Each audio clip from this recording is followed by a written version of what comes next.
What a blessing and a joy to be with you all. I can't believe these 3 days have gone by so quickly. I look forward to being back here next year. So today, in addition to being our final satsang, today is Earth Day. And we had a very beautiful tree honoring ceremony in the afternoon. But I think the day requires a bit more from us than the honoring of a tree. So I want to dedicate this evening's satsang to Mother Earth. There also was just a very tragic terrorist attack in North India, in Kashmir. Seemingly unprovoked, baseless as terrorism is by nature. Attack on 24 tourists to the region who were just gunned down. And so I want to dedicate this evening's satsang to them as well. And I'd love if before we start we could just take a moment together in silence and in prayer for them, for their loved ones,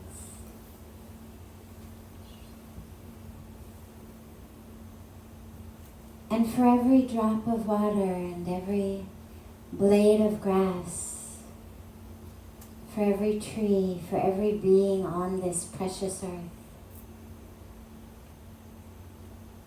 And just take a moment to feel them as us.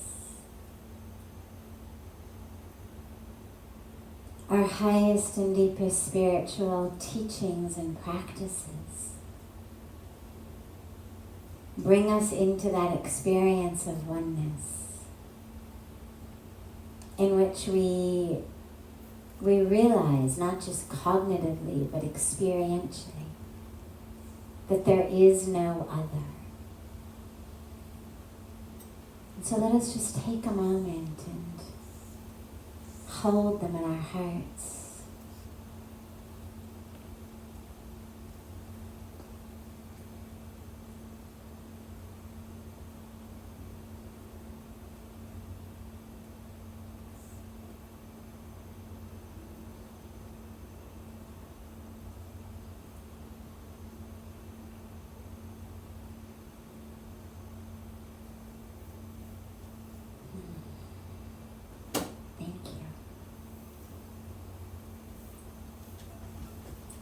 So this evening, we've been talking about freedom. And of course, the freedom that we speak about is not the freedom of self-governance, it's not the free will that we have. It's actually a freedom that arises when we extricate ourselves from that which makes us forget we are free.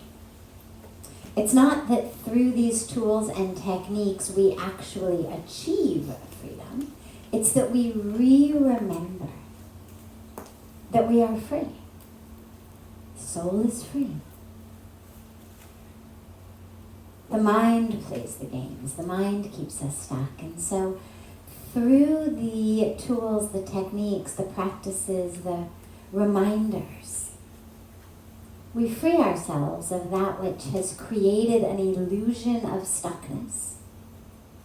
The I am stuck because, fill in the blankness, and has reminded us of the agency, of the autonomy that we have in these human bodies, but also has reminded us of the the truth of who we are as already free, as soul, as consciousness, as existence itself, already free from the gates. And I was thinking tonight, a nice fun thing to leave you with is a beautiful mantra that my guru gave to me when I first came to India. And it's been a mantra that at the time was given to me, you'll see, for a variety of reasons to teach me a bit about some core concepts in the Vedic tradition. But it's been a mantra that has expanded and deepened as the years have gone by, and that I've realized more and more of actually the depth of it and the guidance of it in pretty much every moment of my life. And the mantra says, engage yourself in karma under the shade of dharma with the awareness of Brahma. Very simple, it's kind of rhymey. And it's nice to teach someone who's just walked in, has no idea what karma means, dharma means, Brahma means, has no idea what anything means. But as the years and the decades have gone by, the fuller and the deeper meaning has opened itself up.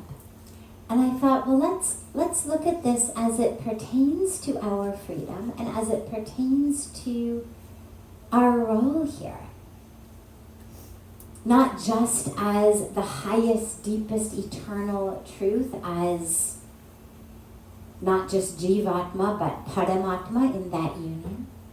But actually each of our roles as these human bodies, with our Dharma, with the ability to engage consciously in karma. So we take the first part, engage yourself in karma. Now, anybody who has studied the Bhagavad Gita, even on the most basic level, knows you can't not act. So engage yourself in karma is a bit interesting because it's not like we have an alternative. Bhagavan Krishna makes it very, very clear that you can't help but act. Oh, you're not going to fight, you're going to run away. That too is action. Acts of omission are just as much acts as acts of commission. You can plug your ears, close your eyes, sit on your hands, and you're still acting. So engage yourself in karma, it really means be conscious. Act consciously. You're acting anyway. Everything you are doing is an action. Act consciously. And as we think about the earth, and as we think about the violence that erupts when we are in ignorance, one of my favorite teachings in the Bhagavad Gita is a teaching in which Bhagavan Krishna says,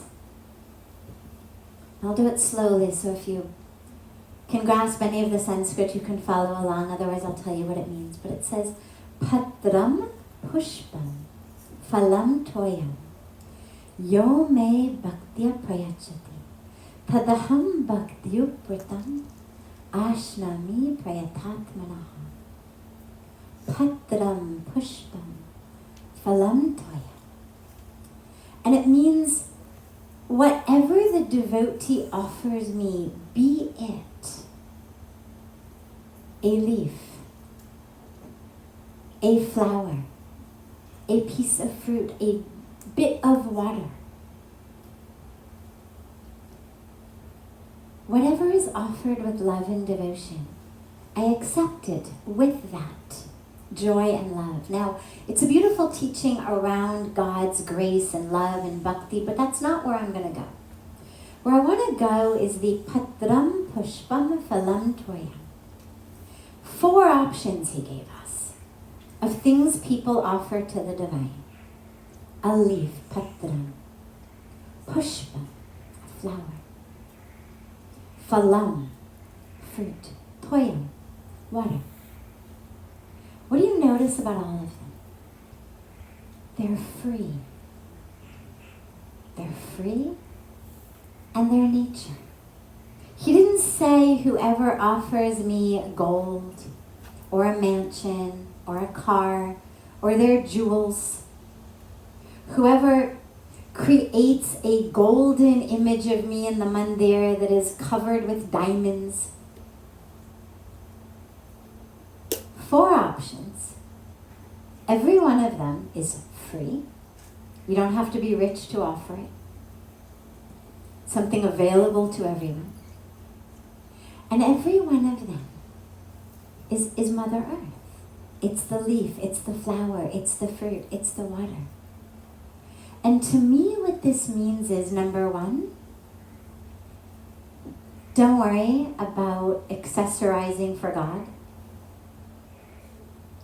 We get this teaching, of course, in the Ramayana as well, in the beautiful teachings of Shurpanakha and Shabari, who Bhagwan Ram embraces, who he sends away. But here we get it in a very specific way. He is essentially saying to us, offer me of the natural world. Well, would you ever take water out of your toilet and offer it in your puja? I mean, could you even conceive of that? Those of you even who are not that religious, who may not have puja practices, could you conceive, even if you flush it 5 times, oh, it's clean. Could you imagine? I mean, the thought is sacrilege.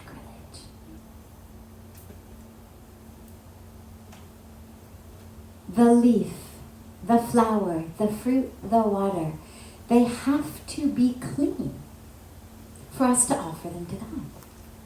If you look at the pujas that we do, one of the most beautiful aspects of the Vedic pujas is they all have the 5 elements. You'll notice there's always fire, there's water, there's an element of earth, it's a flower, it's rice, there's air, there's ether, there's incense, there's waving of the fan. Why? God's not hungry, waiting for someone to offer some rice or some ghee, not thirsty, waiting for water, not hot, waiting to be found. Why are we given by our sages, by our rishis, that we must offer these elements? To remind us they are sacred. You wouldn't take the water from your toilet means your water source, your river, your lake, your stream must be clean.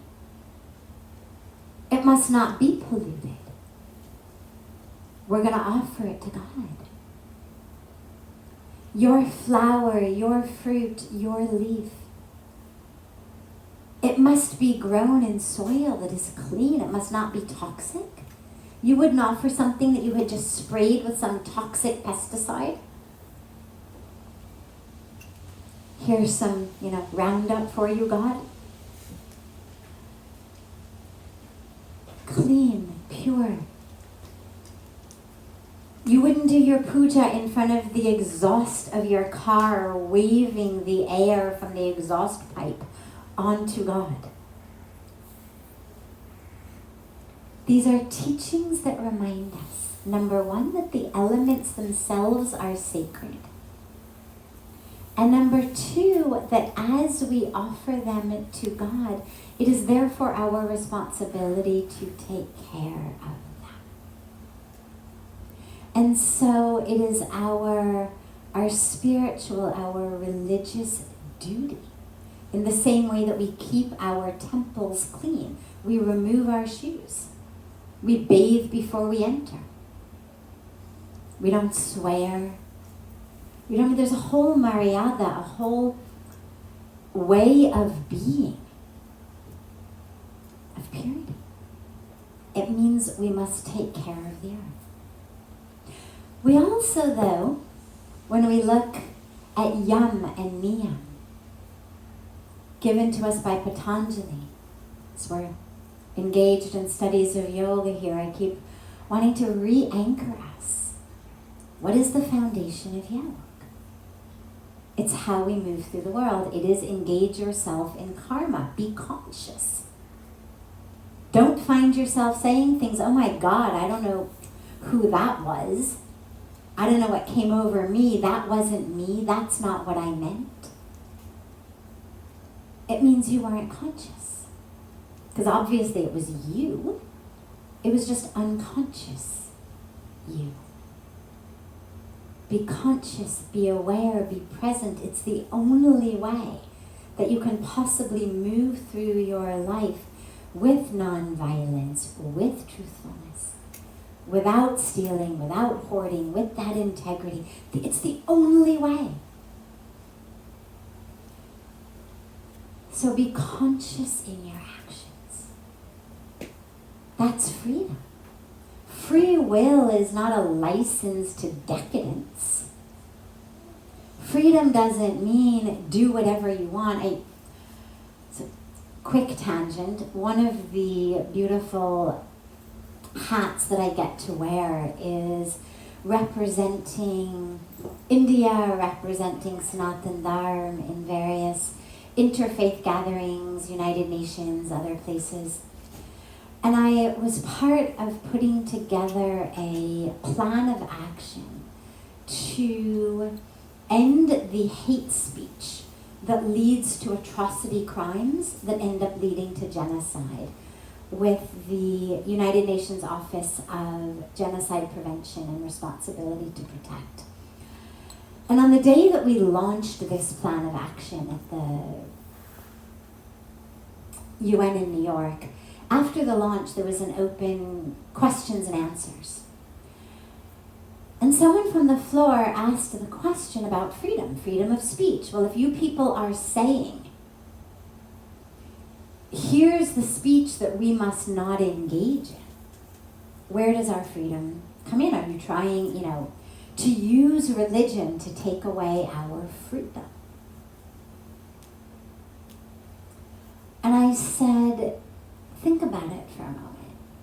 This body, I am free over it. I've been given free agency over this body. I can do whatever I want. If I want to do this with my arm all day long, I can do this with my arm all day long. Until and unless you are standing in front of me, and every time I do this, it bops you on the nose. At which point, my freedom to do this with my arm is trumped by, this was prior to him actually being there, is trumped by your right to not be bopped on the nose. Your right to not be bopped on the nose trumps my right to do whatever I want with my arm. And so when we think about freedom, it's important to realize it is not freedom in a vacuum. It is freedom from that which keeps me stuck. Not freedom to be decadent, not freedom to be violent, not freedom to exploit you. Swami Dayanandji Maharaj, the Swaminiji who's here teaching the Mandukya Upanishad as his disciple, one of the things he always used to say was, your freedom ends where my toes begin. If your freedom has led you to stand on my toes, this is violence. So engage yourself in karma, conscious action. Action that then is in alignment with, under the shade of, dharma.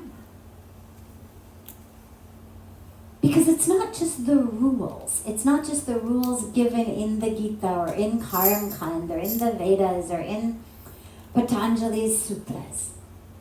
It's our own karmic fruit that we're going to be bearing. Engage in unconscious karma.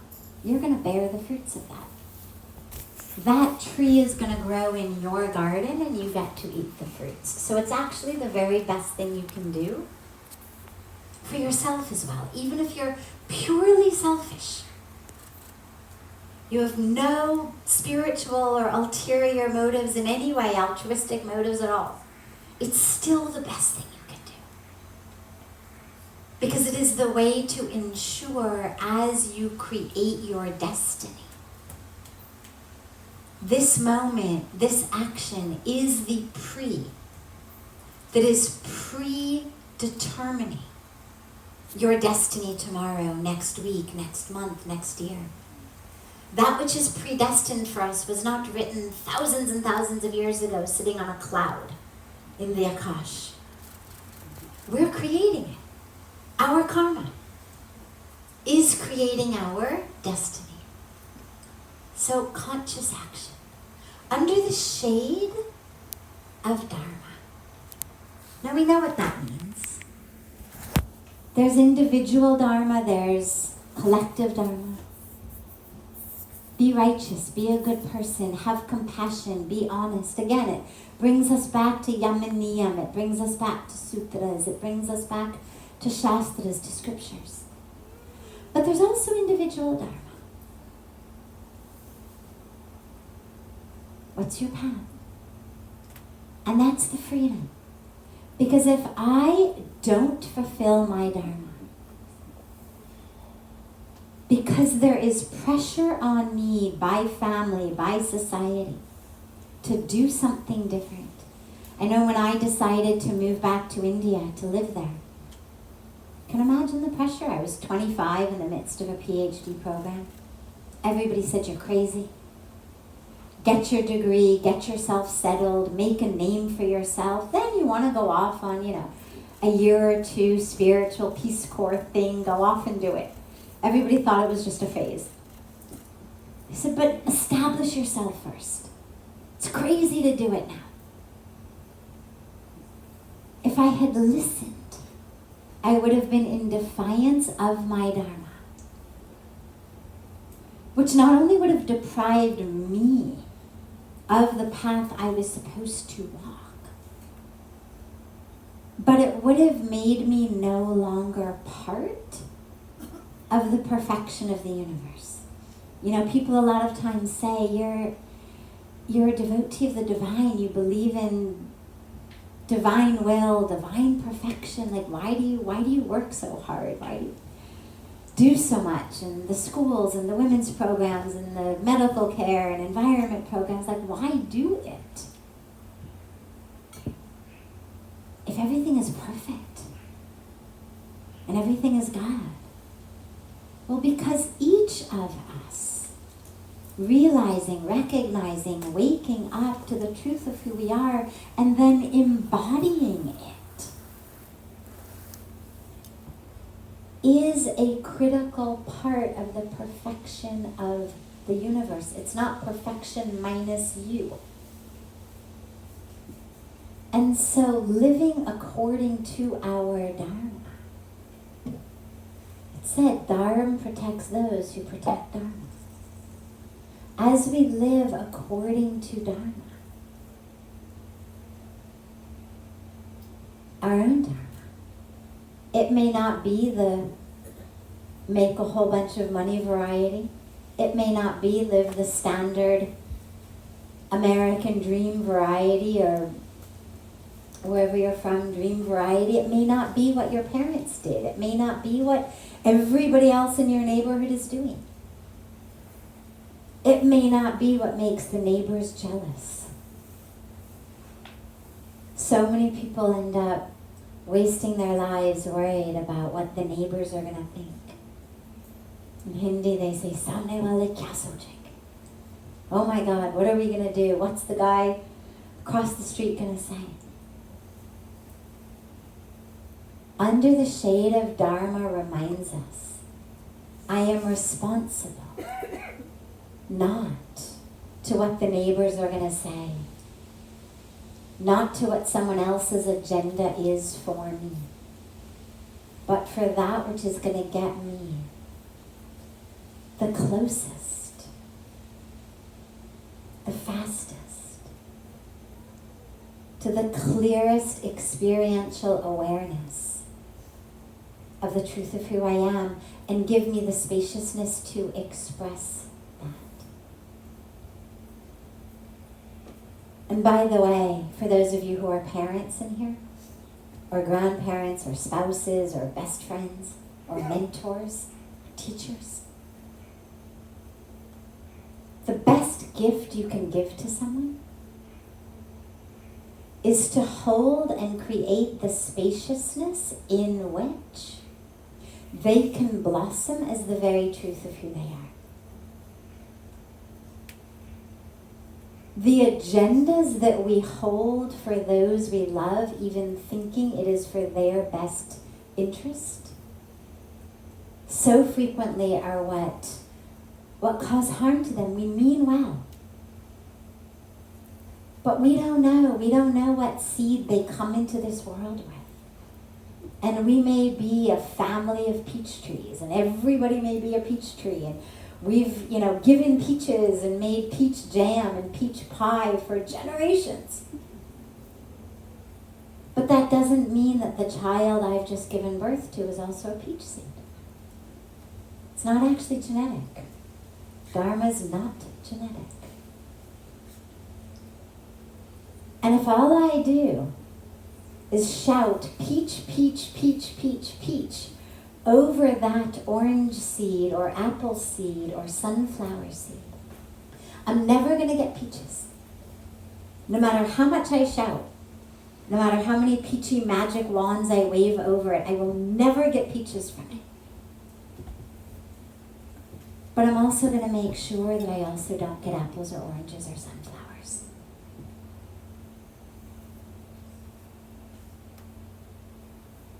Helping those we love recognize and step into their dharma and not projecting our agenda upon them is one of the greatest gifts that we can give them.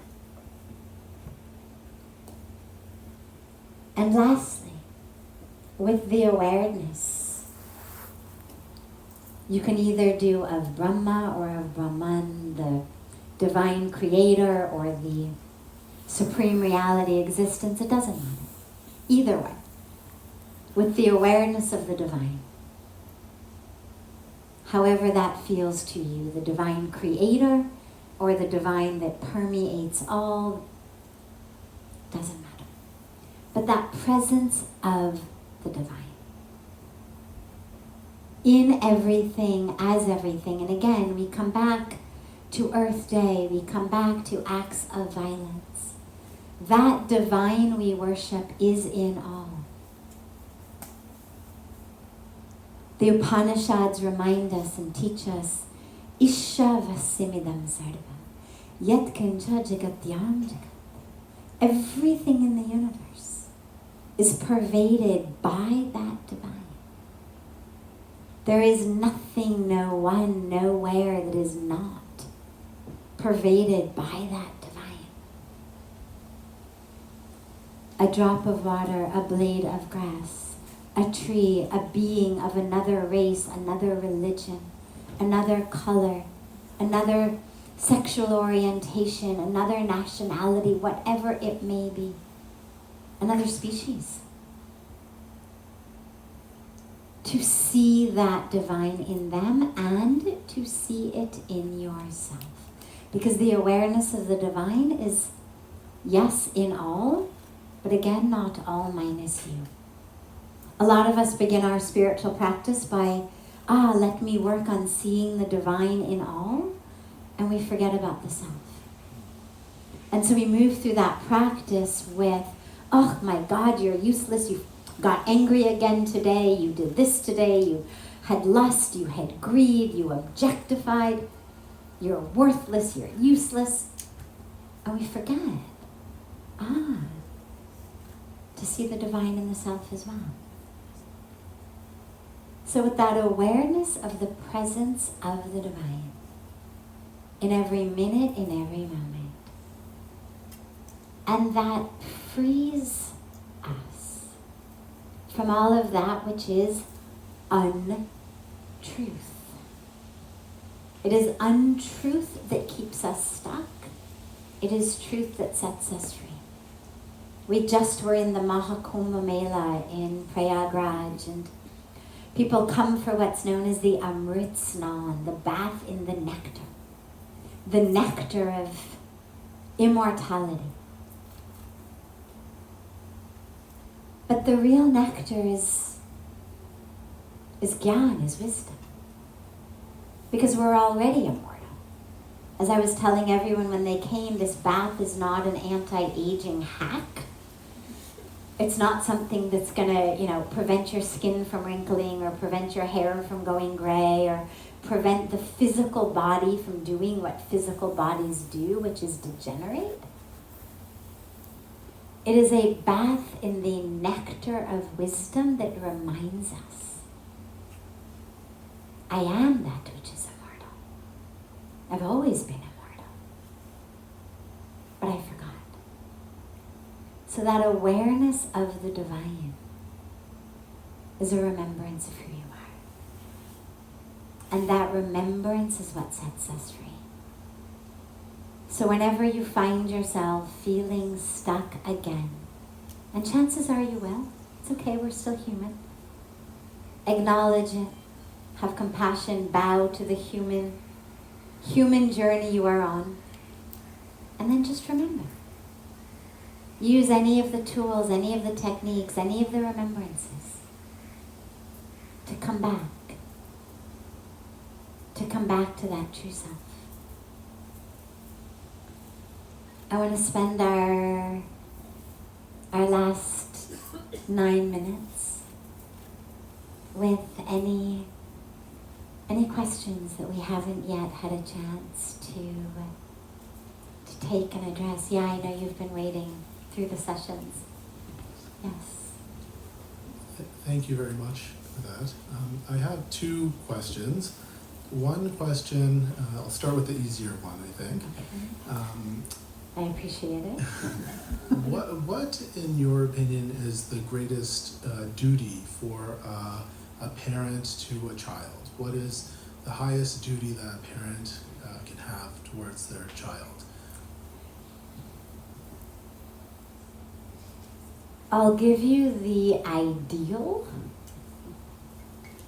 and then I'll give you the real for most of us who are not yet at that ideal state.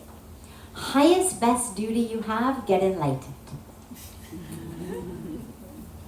Raise that child in an enlightened home so that that child does not grow being projected upon. So the child does not grow receiving the false beliefs, the neuroses, that as parents we cannot help but give to our children, no matter how hard we try, until and unless we are free of them. So get free fast. And until then, be very conscious of your actions and your communications. Refrain yourself from doing things that seem to come really naturally and easily, like the kid cleans up their room and you say, "Oh, you are such a good boy. Good girl, come here, let me give you a hug, let's have cookies." It seems really innocuous. Great, good boy, good girl. Or they come home with a great report card. We give them a hug, we take them out for pizza. Seems nice, certainly innocuous, harmless. The dilemma is you end up with people pleasers and workaholics. Because what we grow up believing is my worthiness of love is based on what I do. Room is clean, I'm worthy of love. Report card is good, I'm worthy of love. You can give rewards. We have to discipline, of course. Just don't use love. Give them a perk. They can go to the party or they can't go to the party. They can ride their bike, they can't ride their bike. They can watch the movie, they can't watch the movie. No problem. But do not use your facial expressions of joy, of love, or anger and frustration Do not express love, do not withdraw love. In your expressions, in your actions, based on what they do. They come home with a failing grade, give them just as big a hug as they get for an A. Then ground them for a week. No problem. Discipline them, but not with love. Let them grow knowing that who they are, regardless of what they do, is worthy of love.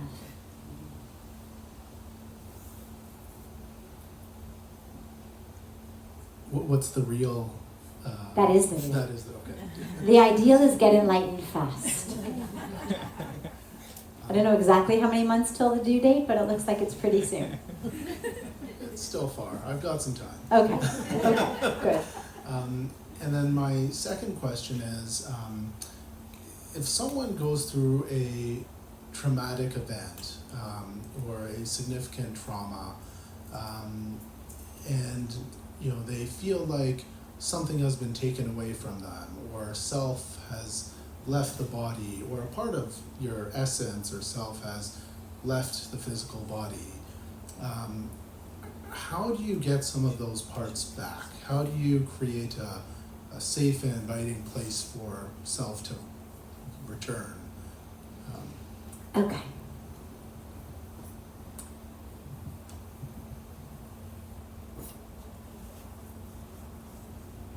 I'm going to have to do this briefly. It deserves a lot longer, and I mention this in advance because I'm therefore going to have to be more abrupt about things than I ordinarily would be. First of all, as someone who personally has experienced trauma, I do not believe that we lose essence. I don't believe that we lose self. Here is what happens. Number one, we learn to dissociate. We learn to split off awareness, presence, consciousness from the present moment. There's a lot of work that can be done, psychological work, spiritual work, to break the habit of dissociation. It becomes a habit. We do it to protect ourselves as children, particularly. Works fantastically. It takes us away from the moment of terror and pain. It literally is a survival mechanism. And as we grow, we learn through a variety of methods, and I would use a variety. I would use spiritual methods. I would also use psychological work, depending on the severity of the trauma, to help us understand that our consciousness, our awareness, our presence is a safe place. We do not need to leave in our awareness. We can be here now. And even if in this now, there is anger, there is grief, there is longing, there is jealousy, there is resentment, there is any variety of suffering, I can handle it. Within me is a safe place. I no longer need to dissociate. So it's a change in habit. You could think of it as a bringing yourself back, but I don't think of it like that. I don't feel like I went somewhere on some kind of a permanent level or lost a core part of essence. What I did was develop a habit of not being here and of using, as I grew, a variety of substances, a variety of practices to supplement the dissociation so that I didn't have to feel what seemed to be an unbearable emotional state. But the work is to realize you can bear it. At that age, maybe you couldn't. But now you can. I think about The Wizard of Oz, and the end of The Wizard of Oz when Toto pulls back the curtain on the wizard. And what do we see? That instead of this enormous, towering, omnipotent being, we've got this tiny little man with a projector. Scary only as long as he could hide behind the curtain with the projector. A lot of our internal resistance to present moment due to trauma is that Wizard of Ozness. It's that thing within us that says, don't look here because it's going to gobble you up. You will explode, you will implode, you will fall apart if you pull back this curtain. And what our spiritual practice does is it gives us the faith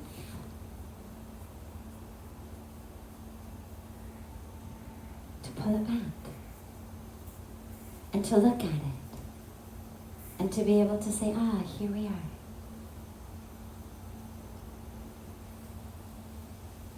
And what you see is, it's a little man with a projector.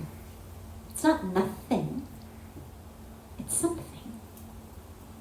But it's much more manageable, much more bearable. And the moment you look at it, it disappears.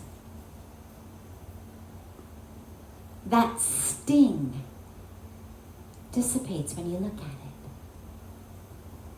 It's able to hold on to you. If you think about it as part of yourself that has gone, it is able to steal part of you only as long as you don't look at it.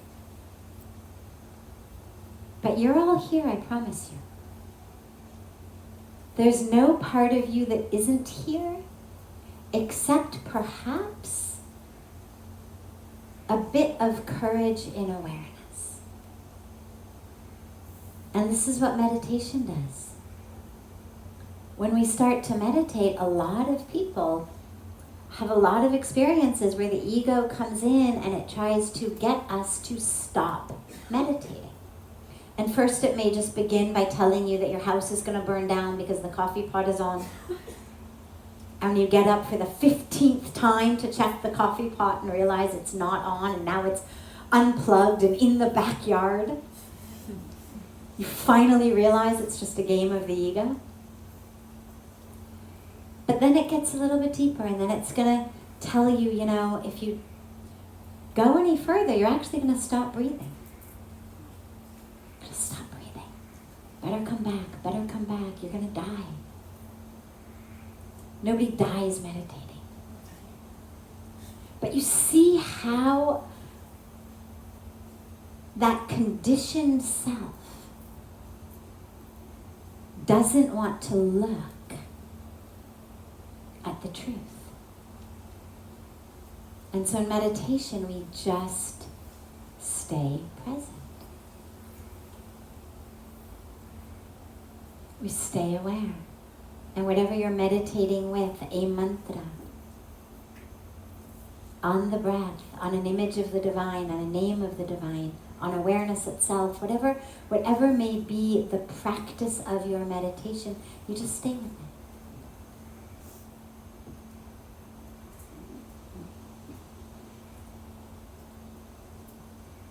You're all here, promise. Yeah.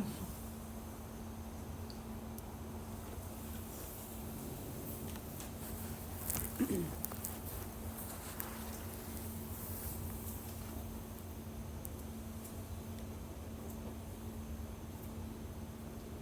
Om Sarve Bhavantu Sukhina Sarve Santu Niramaya Sarve Bhadrani Pashyantu Ma Kaschit Dukha Bhag Bhavet. O divine, may all beings be happy. May all beings be healthy. May all beings attain their highest state. May no being suffer. Om